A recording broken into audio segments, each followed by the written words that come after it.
사랑하는 성도 여러분 반갑습니다. 모세오경 권별연구 오늘부터 시작해서 창세기 본문을 시작으로 해서 본문을 조금씩 구체적으로 한번 살펴보도록 하겠습니다. 먼저 말씀드릴 것은 이 모세오경 권별연구 시간은 각 강의 시간마다 어느 정도의 그 준한 시간들 그 범위 내에서 진도를 나가다가 시간이 어느 정도 되면 그치고 그 다음 시간 이어가는 식으로 그렇게 하겠습니다. 그렇기 때문에 모세오경 이 창세기부터 신명기까지 모든 내용들을 다 다루려면 이번 이 학기에 좀 어렵겠죠. 그래서 수박 다른 식으로 이렇게 진행하지 않고 될 수 있으면 이제 8강까지 그 범위 그 시간 내에서 이번 학기에 구체적으로 조금씩 다뤄야 될 내용들을 좀 세부적으로 다루면서 욕심내지 않고 그렇게 가겠습니다. 그래서 다 못하는 부분은 다음 학기 모세오경 권별 연구 2 해서 또 이어가고 그때도 다 못하면 그 다음 이어가고 이런 식으로 해서 모세오경 권별 연구를 조금 심도 있게 한번 다뤄보도록 그렇게 하겠습니다. 그래서 지난주에 부탁드렸던 기억하시죠? 창세기 1장부터 11장 26절까지 정독을 부탁드렸는데 그 내용을 기억하시면서 강의를 따라와 주시면 되겠습니다.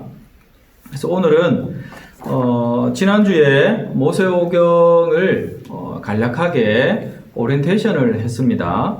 그래서 이 모세오경은 그 전체 모세가 창조부터 시작해서 모세가 죽음을 맞이하는 그 시기까지의 그 기간이 약 2700년 정도 됩니다. 그 기간이 굉장히 길다고 할 수도 있고 뭐 짧다고 볼 수도 있는데 2700년간의 어떤 역사를 다루고 있는 이 모세오경 그 가운데 오늘 시작하는 이 창세기에는 어느 정도의 그 역사적인 기간이 할애가 됐을까요? 그것은 바로 다른 어떤 성경보다도 이 창세기에 할애된 시간이 굉장히 깁니다. 그것은 약 2300년 정도 창세기의 역사가 그렇습니다. 창조부터 시작해서 마지막 50장의 이 요셉의 이야기 마무리되는 그 시점까지 약 2300년간의 시간이 할애가 되어 있습니다. 그 정도 한번 생각하시고 한번 봐가도록 하겠습니다.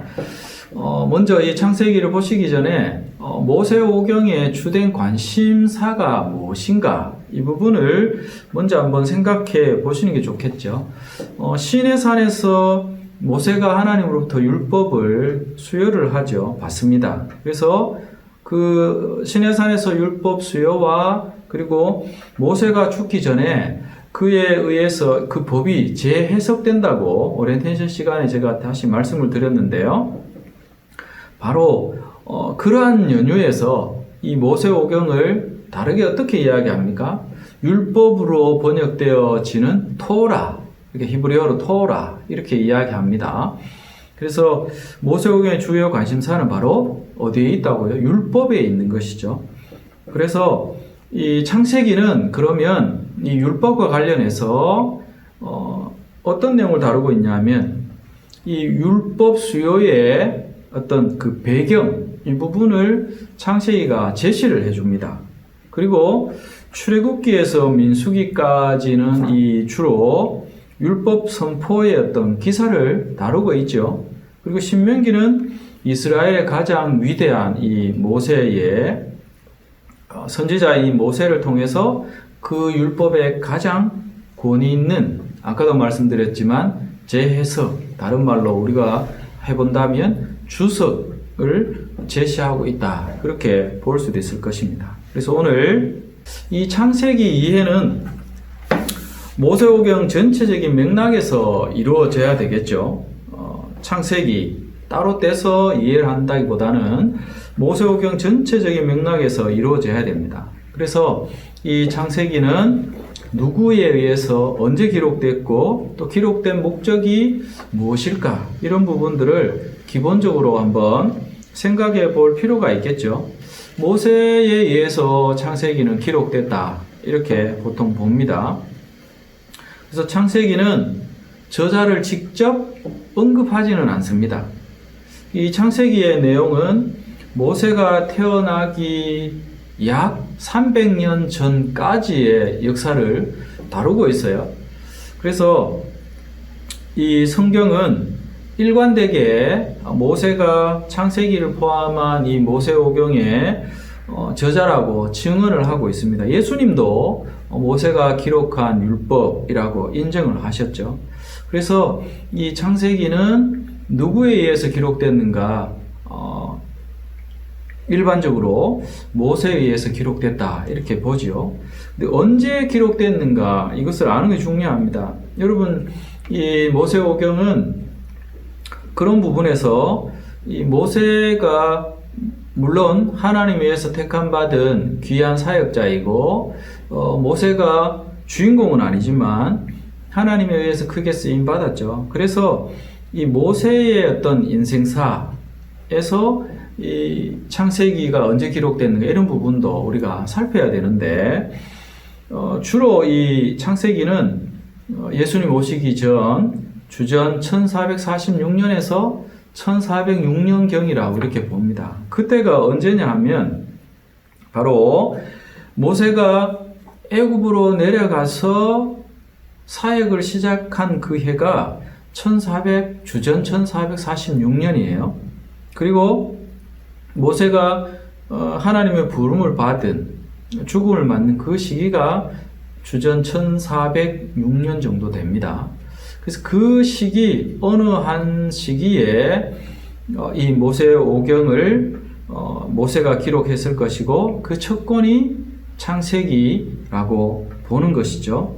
그래서 아마 이 창세기도 이 모세의 어떤 그런 인생을 이렇게 봤을 때 이스라엘의 이 출애굽해서 이스라엘 백성들이 광야 생활을 하게 되는데 그 광야 생활하는 어느 시점 정도로 이 모세오경 가운데 첫 권인 창세기가 기록되었을 가능성이 많다. 일반적으로 그렇게 보고 있습니다. 근데 중요한 것은 이 창세기의 기록 목적이 무엇이냐는 것이죠. 창세기의 기록 목적. 이것은 바로 하나님이 어떤 분이신가를 알려주는 것이죠. 그래서 죄라는 것이 어떤 것이고 그 죄의 결과는 어떠했는가, 그리고 구원을 이루기 위해서 하나님께 주셨던 언약, 그리고 그 언약을 실행해 가시는 하나님의 신실하심, 이런 부분들을 창세기가 잘 보여주고 있습니다. 그래서 창세기 기록 목적이 그렇다라고 볼 수 있는 것이죠. 그래서 우리는 몇 번에 제가 걸쳐서 지난주에도 말씀드렸지만 이 창세기도 하나님 나라 또 하나님 주신 언약, 하나님 어떻게 이 구원의 역사를 써내려 가셨는가, 이러한 세 가지 큰 관점에서 창세기를 이해할 필요가 있는 것이죠. 그래서 창세기는 하나님의 어떤 권능과 또 인간의 관계를 말해주는 성경이다, 그렇게 볼 수가 있습니다. 그래서 이 고대 근동 사람들은 이 다수의 신들과 여신들을 믿었던 다신교도들이었습니다. 그런데 창세기는 분명하게 이것을 완전히 뒤집어 버립니다. 다신교가 아니라 유일신교, 바로 유일한 하나님, 이 하나님에 대해서 말해주고 있죠. 그래서 그 당시에 많은 신화들이나 이야기들을 보면 신들이 참 연약한데, 그러나 창세기는 이 연약한 하나님이 아니라 강력한 권능을 가진 하나님을 선포를 하고 있습니다. 그래서 인간은 이 하나님의 목적을 위한 어떤 부수적인 존재가 아니라 창세기는 무엇을 말해주느냐 하면 이 부수적인 존재가 아닌 핵심적인 존재로서의 인간을 말해줍니다. 그래서 하나님께서 이 사람들에게 먹을 것을 공급해 주시는, 인간을 돌보시는, 오늘날로 치면 복지적인 어떤 그런 문제, 이런 부분도 창세기를 통해서 우리가 하나님 어떤 분이신가를 보면서 정리해낼 수 있는 것이죠. 그리고 분명하게 창세기는 무엇을 심각하게 보고 있느냐 하면 죄라는 문제입니다. 그래서 이 어떤 죄로 인해서 일어난 에덴 동산에서 추방 사건, 그리고 노아 홍수 사건, 바벨탑 사건, 이런 것들을 통해서 우리가 얼마만큼 이 창세기가 하나님이 어떤 분이고 또 죄라는 것이 무엇인가, 이런 부분도 얼마나 심각하게 다루고 있는지 우리가 볼 수 있는 것이죠. 그래서 이 고대 근동의 어떤 그 기록물들을 보면 이 세상의 어떤 그런 기원에 대해서 여러 많은 신들의 어떤 활동의 결과라고 이렇게 설명하고 있지만, 창세기는 유일한 한 분, 가장 위대하시고 어떤 도덕적인 어떤 하나님의 뜻, 이러한 것들을 언급하면서 모든 것들을 설명을 하고 있습니다. 그래서 오늘날 우리가 어떤 그 기원에 관한 이야기들 하면 뭐 빅뱅 이론이라든지 또 뭐 진화론, 이런 것들이 있는데, 이런 것은 어떤 과학적인 법칙이나 아니면 우연히 어떤 이렇게 되었다, 결과대로 그렇게 이야기하지만 창세기는 그렇지 않은 것이죠. 창조를 이야기합니다. 그래서 우리는 이 창세기를 읽고 묵상할 때 잊지 말아야 될 것이 분명히 있습니다.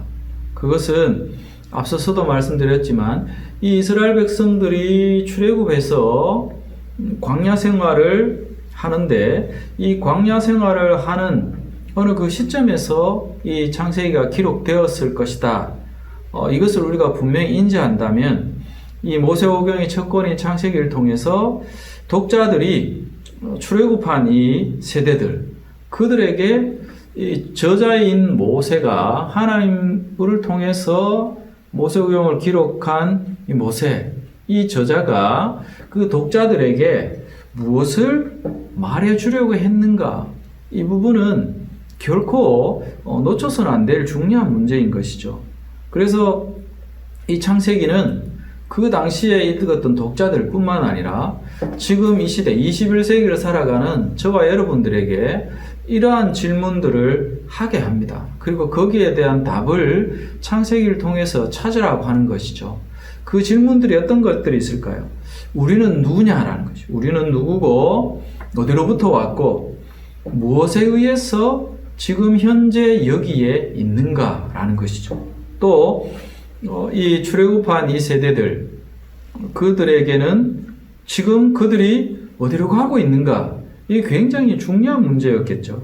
그리고 거기 하나님께서 약속하셨던 그 땅, 가나안 땅으로 왜 거기로 가야 하는가, 이런 부분들이 지금도 우리에게 적용해야 할 질문들인 것이죠. 그리고 우리는 또 그 당시에 출애굽한 세대들, 이스라엘 백성들, 그들에게 또 한 가지 질문은 무엇입니까? 우리는 어떻게 살아가야 하고 무엇을 위해서, 어떤 목적이라고 볼 수 있는 것이죠. 무엇을 위해서 살아가야 하는가, 이런 부분들을 우리는 이 창세기를 통해서 질문해야 하고 또 그 질문에 대한 답을 창세기를 통해서 찾아야 하는 것이죠. 그래서 창세기는 잘 아시겠지만 어떤 인류의 기원, 인류의 타락, 또 인류를 구원하시는 하나님의 계획, 그래서 원시 복음이 그때 여러분 잘 아시듯이 창세기 이따가 다루겠지만 창세기 3장 15절 원시 복음으로 이야기하는데, 이 그리스도께서 오실 통로가 되는 이 복음은 죄로부터의 구원을 어떻게 이루시는가, 복된 소식을 의미하는 것이 그 길, 그것을 이 하나님의 계획이라고 봤을 때 그 하나님의 계획, 바로 그리스도께서 오실 그 통로가 되는 이스라엘 민족이 바로 그 통로가 되는 것이죠. 이스라엘 민족을 하나님께서 어떻게 준비하셨는가, 이런 것들을 알려주는 성경이 바로 창세기입니다. 그리고 또 창세기는 하나님께서 천지를 창조하신 창조주라는 것을 강조하죠. 그리고 우리의 이 죄 문제를 해결하실 구원의 하나님, 그리고 영광을 받기에 합당하신 그런 분이라는 사실을 창세기를 통해서 우리에게 알려주고 계십니다. 그래서 창세기는 우리가 성경적인 어떤 세계관의 기초가 되는 창조, 타락, 그리고 구속, 회복, 뭐 이러한 과정으로 이어지는 인류 역사에 대한 전망을 제공해 주는 것이죠. 그래서 이 정도로 창세기를 들어가는 부분에서 서론적으로 몇 가지를 한번 생각해 봤습니다. 이제 이 창세기의 어떤 그 구조, 이제부터 창세기의 어떤 전체적인 구조를 먼저 이해하고 난 다음에 세부적으로 조금 구조적인 측면에서 살펴보면서 내용들 연구하고 나누도록 그렇게 하겠습니다. 그래서 창세기, 성경 66권 전체의 서론 역할을 하는 본문이 어디일까요? 그것은 바로 이 성경 전체의 서론 역할을 하는 것이 바로 창세기 1장 1절부터 2장 3절까지입니다. 이것은 단순히 어떤 창세기의 서론, 그 범위를 넘어서 모세오경 서론, 그보다 더 확대되어서 성경 전체의 어떤 서론격인 본문이 바로 이 본문이죠. 창세기 1장 1절부터 2장 3절. 이 부분은 우리 성도님들이 너무나 잘 아시는 본문일 것입니다. 이 첫 6일 동안 창조와 이어지는 이 안식일에 관한 기사, 이게 여기에 담겨 있죠. 그래서 창세기의 서론 역할을 하고 있다, 이렇게 말씀드렸는데, 이 부분은 그 성경 전체에 굉장히 장엄한 어떤 하나님께서 우리에게 들려주시고자 하시는 그 위대한 이야기, 축제라고 볼 수도 있는데, 이 장엄한 축제의 서곡이다, 이렇게 볼 수 있는 것이죠. 그래서 하나님에 대한 어떤 이 본문 서론에서 하나님에 대한 사상, 그리고 앞으로 이어질 그러한 장들에 대한 중요한 역할을 하게 될 인간과 하나님과의 어떤 그 관계에 관한 핵심적인 사상들, 이런 것들을 여기에 다뤄주고 있습니다. 그리고 나머지 우리가 어떻게 볼 수 있을까요? 나머지 이제 본론이라고 볼 수도 있는, 창세기의 어떤 본론이라고 볼 수도 있는 게 나머지 단락이 바로 2장 4절부터 시작해서 어디까지 말씀드릴 수 있을까요? 성경의 원역사라고 보통 불리는, 지난주에 제가 여기까지 정독해 달라고 부탁드렸습니다. 2장 4절부터 11장 26절까지. 이 부분을 우리는 원역사다, 보통 이렇게 이야기하죠.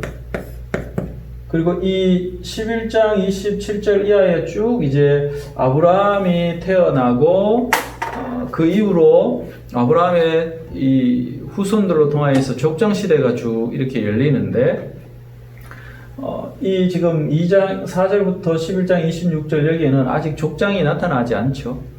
그래서 이때는 족장 이전 시대다, 보통 이렇게도 이야기합니다. 원역사, 족장 이전 시대, 뭐 이렇게, 또 창조 시대, 어떤 시대라는 이름을 붙일 때 그런 식으로 붙일 수 있는 것이죠. 그래서 여기에는 어떻게 이 세상 만물이 존재하게 됐고, 그 인류의 특별한 인류의 기원, 이 부분이 굉장히 중요하게 다뤄지는 부분이죠. 그리고 인간이 어떻게 이 지금 두 번째 단락, 이 원역사를 다루고 있는 여기에 이 바로 인간이 어떻게 타락하게 되었고, 그 타락한 인간에게 어떻게 구원의 길이 열렸는지, 그 원시복음이라고 하는 3장 15절을 이제 묵상하게 될 텐데, 그 원시복음을 통해서 어떻게 이제 인류가 시작됐고 어떻게 타락됐는지를 보여주면서 그 타락한 인간을 하나님께서 구원을 베푸시는데 그 길을 어떻게 하나님이 여셨는가, 원시복음을 통해서 이제 그 시작을 보여주시는 것이죠. 그리고 뒤에는 어떻게 이게 서론을 첫 부분이라 그러면 B 부분이라 그러고, C 부분은 나머지 이 11장 27절부터 50장까지 여기에는 우리가 잘 아는 아브라함부터 시작해서 아브라함, 이삭, 야곱, 요셉 이렇게 물론 요셉은 족장이 아니죠. 우리 세 족장과 요셉 큰 네 인물 중심으로 이 마지막 창세기에 큰 세 번째 단락에서 다루고 있습니다. 그래서 이 지금 창세기 첫 번째 여기에 어떤 그 기원적인 부분에서 말하고 있는데 이 두 번째 2장 4절부터 뒤로 쭉 나오는 여기에는 중요한 네 가지, 그러니까 두 가지를 합친다 그러면 중요한 네 가지 사건이 나오죠. 여러분 잘 아시듯이 창조 가장 중요한 거죠. 창조. 그리고 타락한 인간으로 말미암아서 어떻게 해요? 에덴 동산에서 추방되어지는 사건, 그리고 노홍수, 그리고 바벨탑 사건 이런 것들을 통한 죄에 대한 결과로서의 하나님의 심판 이런 부분들을 여기서 다루고 있습니다. 중요한 네 가지 사건을 이렇게 다룬다면 나머지 족장 시대에 들어가면 중요한 네 사람 아까 말씀드렸죠. 이 네 사람을 통해서 하나님이 보여주시고자 하시는 게 있다는 것이죠. 그것이 무엇일까요? 그것은 앞서 이 원역사를 이제 다루면서 무엇을 다루게 될 거냐 하면 여기에 하나님의 창조와 또 인류의 타락 이런 부분들, 인류의 기원과 타락 이런 부분이 나오는데 결국은 그 인간을 하나님이 뭘 하셔야 됩니까? 뭘 하셔야 되느냐가 보다는 하나님이 그런 죄인된 사람들에게 베푸신 이 구원 이것을 약속하시는데 이 길을 하나님이 어떻게 열어가셨는가 그것이 바로 결국은 우리가 성경을 볼 때 중요한 관점 중에 하나가 구속사적인 관점이라고 제가 여러 차례 강조를 드렸는데 이 구속사 결국은 이 네 인물을 통해서 하나님이 죄인된 인간들에게 어떻게 구원하시려고 하셨던 하나님 나라 백성으로서 에덴 동산에서 추방된 이 인간, 하나님 나라로부터 추방된 인간으로 볼 수 있는 이 불쌍한 인간. 그러나 사랑을 하셨기 때문에 포기하지 아니하시고 다시 그 하나님 나라로 재입성시키시는 그 역사, 구속사를 어떻게 서내려 가셨는가를 내 인물을 통해서 그것을 보여주시는 것이죠. 이것을 앞으로 창세기를 통해서 우리는 살펴보게 될 것입니다. 그래서 오늘 시간 되는 범위 내에서 한번 먼저 이 본문 속으로 한번 들어가 보면서요. 한번 보시죠. 첫 번째 우리가 살필 수 있는 것이 첫 번째 우리가 살필 수 있는 본문이 바로 서론이라고 볼 수도 있는 창세기 1장 1절부터 2장 3절의 부분을 먼저 한번 다뤄보도록 하겠습니다. 여기는 첫 문장부터 이 절대적인 하나님의 권능을 역설하고 있죠. 어떤 문장으로요? 1장 1절 우리 성경을 찾으셔서 한번 또 암송하고 계시는데 한번 읽어볼까요? 1장 1절 시작. 태초에 하나님이 천지를 창조하시니라. 선포를 하고 있습니다. 성경 전체를 여는 대관문이라고 볼 수 있는 이 구절인데 이걸 통해서 첫 문장부터 하나님 어떤 분이신가, 하나님의 절대적인 권능, 창조주로서의 권능을 강조를 하고 있는 것이죠.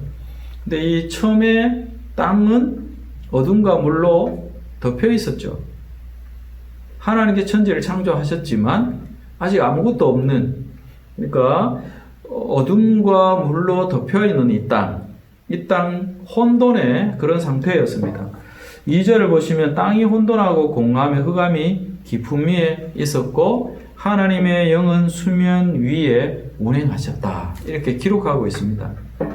혼돈의 상태였던 것이죠. 이 혼돈의 상태였던 땅, 이 창조된 땅, 이 천지의 절대적인 권능을 가지신 하나님께서 이제 말씀으로 모든 것에 무엇을 부여하십니까? 중요한 것은 하나님께서 이 1장 1절부터 2장 3절에 있는 이 내용을 통해서 바로 하나님이 창조주로서의 절대적인 권능을 보여주시면서 이 땅, 이 세상에 무엇을 주십니까? 바로 질서를 부여하시죠. 질서. 그래서 창조의 역사를 이 질서를 부여하시면서 쭉 펼쳐나가십니다. 그래서 창조라는 것, 이것은 바로 무에서 유를 창조하는 것을 의미합니다. 그래서 우리 사람들의 어떤 과학적인 능력이나 이런 부분들이 개발되어지면서 뭐 게놈 프로젝트 이런 것들을 우리가 많이 들어보는데요. 인간의 어떤 유전자 이런 부분을 막 조작하고 이런 프로그램들을 막 돌립니다. 그러나 이것은 창조가 아니죠. 유전자를 조작해서 동물들도 종 간의 잡종 교배나 이런 걸 통해서 새로운 종들을 막 만들어내고 이렇게 합니다. 그러나 그것은 창조가 아니죠. 인간은 어떤 무에서 유를 창조해낼 수 있는 능력이 없는 하나님의 피조물입니다. 그래서 이 세상에 그 어떤 누구도 무로부터 무언가를 창조해낼 수 있는 능력은 없는 것이죠. 그래서 우리가 이 첫 번째 단락에서 볼 수 있는 창조의 역사, 여기에서 보면 중요한 것이 있습니다. 그래서 본문은 반드시 정독을 꼭 해주시고요. 성경을 읽지 않으시면 강의를 듣지 않는 것이 좋습니다. 다시 말씀드리지만 성경을 읽으시고 강의를 들으시고 그렇게 하셔야 결국은 성경 말씀이 남겠지요. 그 살아있는 하나님의 말씀이 우리 안에 남아있어야 그 말씀이 우리를 통치하시고 우리를 이끌어 가시고 하나님의 뜻 가운데 살아갈 수 있도록 성령의 역사하심 가운데 우리가 그러한 하나님이 기대하시는 삶들을 살아갈 수 있을 것입니다. 꼭 성경을 읽으시고 강의를 통해서 그 말씀이 더더욱 내 안에 우리 성도님들 안에 말씀이 살아 움직이도록 기도하시면서 강의를 들으시고 그렇게 하시면 좋을 것 같아요. 저도 그런 부분들을 기도하면서 강의를 준비하도록 그렇게 하겠습니다.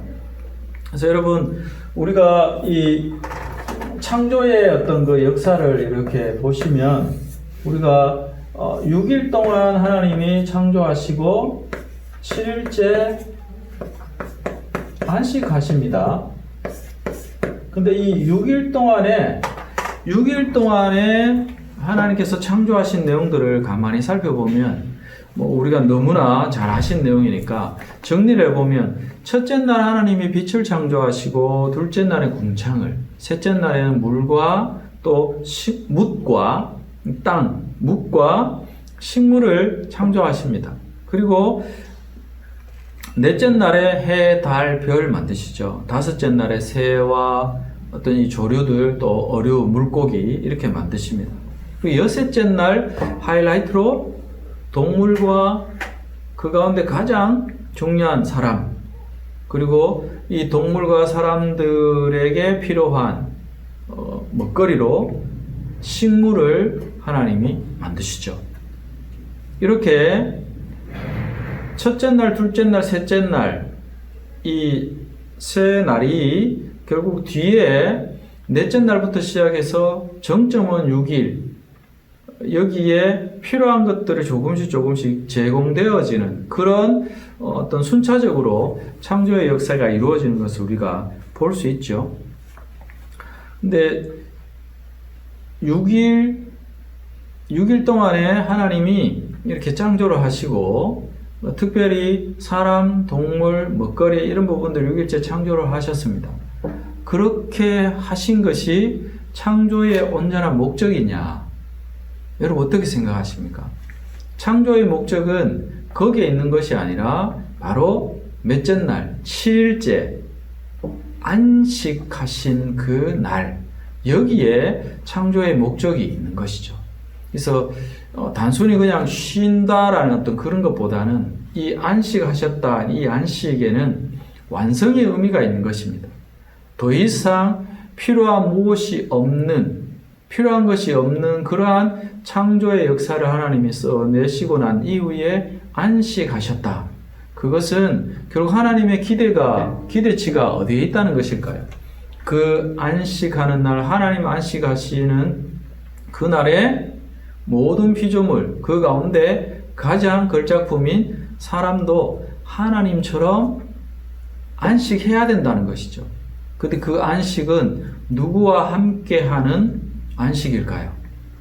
온 천지 만물을 창조하신 하나님, 그 창조주와 함께 누리는 안식, 영원한 하나님 나라에서 누릴 수 있는 그 안식, 이것을 누릴 수 있도록 하나님이 하셨고, 그 안식의 세계로 인간을 초대하셨고 그 안식을 누리도록 하셨다라는 것이죠. 이것이 가장 중요한 내용이라고 저는 봅니다. 근데 한 가지 참고로 이 학자들이 이 첫째 날, 둘째 날, 여섯째 날, 일곱 이렇게 이 날에 대한 개념을 학자들이 조금 의견이 분분해요. 소개를 드리면 어떤 학자들은 이 날을 현재 우리가 쓰는 것처럼 이 24시간으로 이루어진 날 이렇게 믿습니다. 근데 어떤 학자들은 이것을 어떻게 보느냐 하면 이 창조 순서를 이 길이가 분명하지 않은 어떤 날, 그 기간으로 생각한다는 거예요. 또 어떤 학자들은 6일간의 어떤 그 창조 순서를 시간이 아니라 어떤 문학적인 구조로 이렇게 보기도 합니다. 여하튼 하나님께서 학자들의 그런 견해가 있다는 정도만 우리가 생각하고 이 부분은 넘어가는 게 좋을 것 같아요. 그래서 날의 길이나 특성 이런 부분도 우리가 이 정도로 한번 생각하시고 넘어가겠습니다. 그런데 이 창조가 이루어진 날들을 순서적으로 창세기는 나열했을 뿐만 아니라 또 그것을 굉장히 수사학적으로 배열을 해놨다는 것이죠.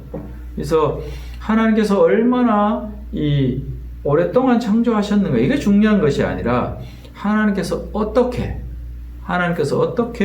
이 땅을 창조하셨는가, 여기에 중요한 논점이 있는 것이죠. 그래서 첫 3일 동안 이 창조는 나중에 3일 동안에 있던 창조와 굉장히 서로 상응하는 그런 관계에 있습니다. 그래서 창세기 1장은 이 하나님을 권능과 질서의 하나님으로 제시하죠. 그리고 절대적인 주권을 행사하시는 분이시고 자신이 말씀하시는 것을 어떻게 분명하게 가능케 하신 말씀의 하나님. 그래서 전체 오경의 핵심이 되는 약속들, 이것을 또한 조상들에게 주신 하나님, 이런 부분들을 창세기 1장에서 이 서론에서 분명하게 그것을 다뤄주고 있습니다. 그리고 이 창세기 1장은 이 하나님의 주권적인 권능, 이것을 역설하는 한편 또 그 하나님의 어떤 그 계획에서 인간의 핵심적인 역할에서 그 부분을 어떻게 말합니까? 창조한 인간에게 복을 주시고 우리가 잘 아는 문화명령 주시죠. 3가지. 이 부분은 그 본문을 다루면서 한번 살펴보도록 하겠습니다. 그래서 또 한 가지 이 창세기 1장 이 전체는 이 6째 날의 이 창조를 향해서 모든 것들이 조금씩 진행되어 진다는 것이죠. 그래서 이 부분 왜 중요하느냐 하면 인간의 삶에서 중요한 이 3째 날의 어떤 그 땅, 식물, 그리고 넷째 날 해, 달, 별 이런 부분들, 창조, 이런 것은 다른 어떤 날보다도 이렇게 묘사되어 있는 분량이 더 많습니다. 그래서 하나님께서 또한 지으신 모든 것들 보시고 심히 좋았더라 라는 것은 6째 날에 인간을 창조하신 이후에 유일하게 하신 말씀인 것이죠. 그래서 이 인간의 역할, 이것은 바로 하나님의 대리인으로서 인간이 창조가 됐다.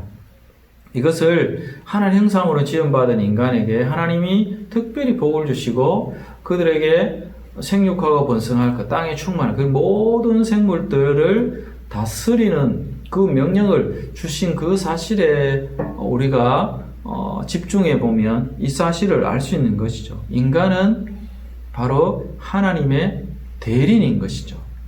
대리. 그래서 인류를 향한 이 첫째 명령, 이 문화 명령, 이것을 우리가 보면 그 사실을 분명하게 알 수 있습니다. 그래서 우리는 여기서 좀 생각해 봐야 될 것이 이 피조세계를 향한 이 사람, 인간들의 어떤 무절제한 개발, 이런 부분들이 과연 용인되어질 수 있는가라는 것입니다.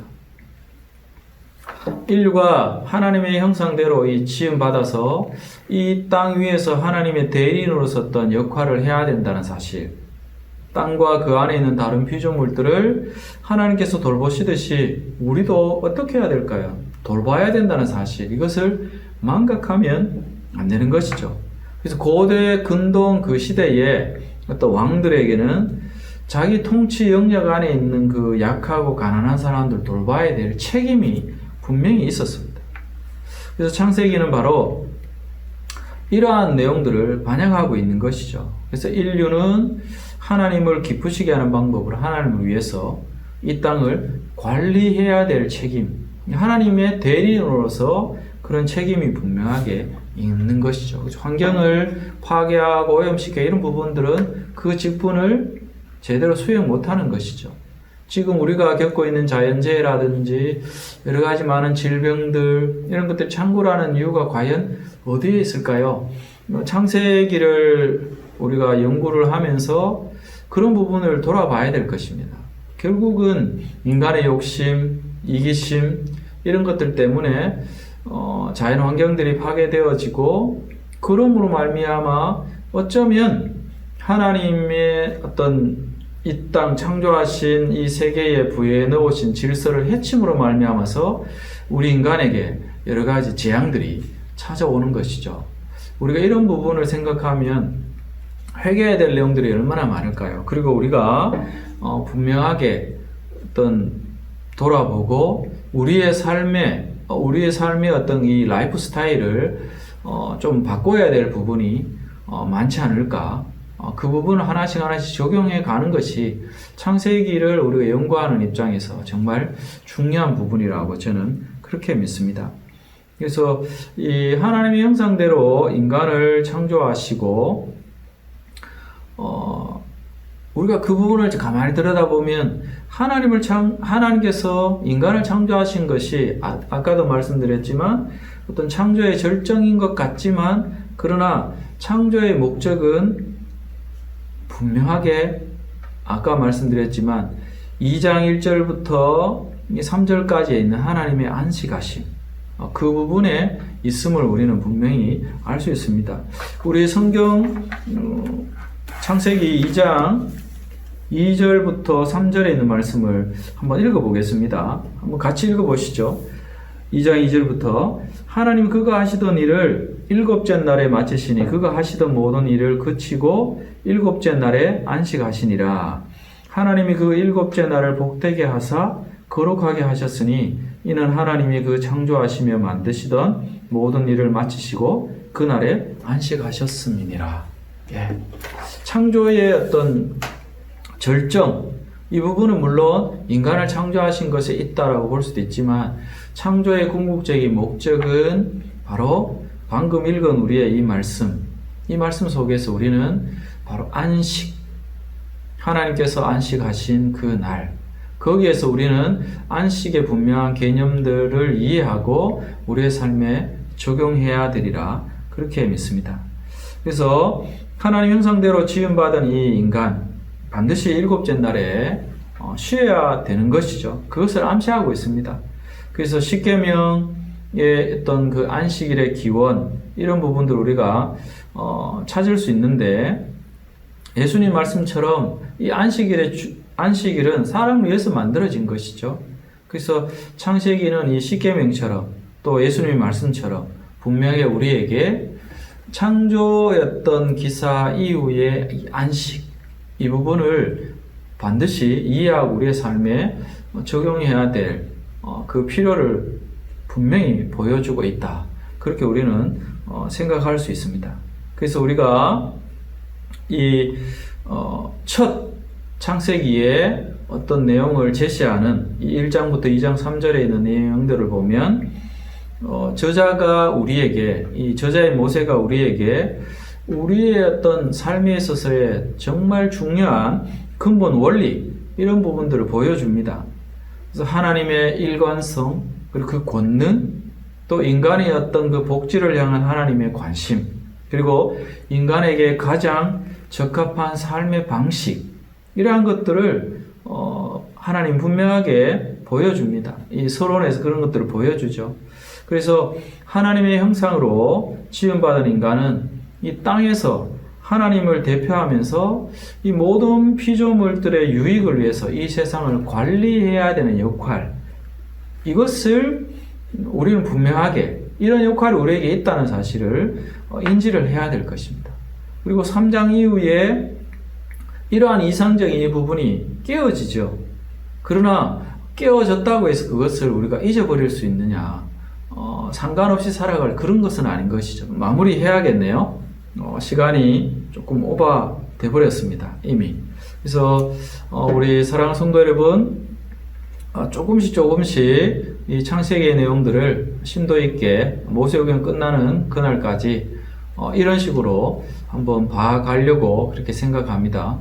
기도 많이 해주시고 성경을 반드시 읽으시고 그렇게 하셔서 성경을 통해서 하나님이 우리에게 어떤 부분으로 우리에게 말씀하고 계시고 하나님 당신은 우리에게 보여주시는지, 그리고 우리의 어떤 삶에 있어서 잘못된 하나님의 말씀으로부터 떠나 있는 죄악된 부분은 무엇인지, 그리고 우리가 이 땅 가운데 어떤 존재로 존재해야 되고 무엇을 위해서 살아가야 되는지, 이런 부분들을 이 시간 한 강의 한 강의를 통해서 하나씩 점검하고 우리의 삶에 적용하고 하나님의 뜻이 이 땅은 온전히 이루어지는 부분에서 우리가 쓰임받을 수 있도록 기도하면서 이 시간들을 계속 진행해 갈 수 있기를 소망합니다. 수고하셨습니다. 다음 시간에 뵙겠습니다.